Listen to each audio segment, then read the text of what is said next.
Hello everyone, how are you doing? This is MD Tech here with another quick tutorial. In today's tutorial I'm going to show you guys how to enable or disable the launch folder within Windows in a separate process. So if you're looking to open a new process in the context menu to manually open new files, this tutorial will be for you. So we're going to go ahead and jump right into it. So if we're looking to enable or disable this launch folder feature, we're going to start by opening up the start menu. Just left click on the start button one time. Type in folder options. And one of the best managers should come back with file explorer options here. You want to go ahead and left click on that.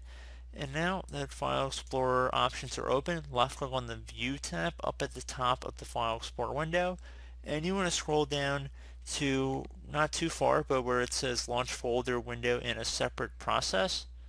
So if you want to turn this thing on, you want to just check mark it right here, and then left click on apply and OK. If you want to turn it off, you just would uncheck it.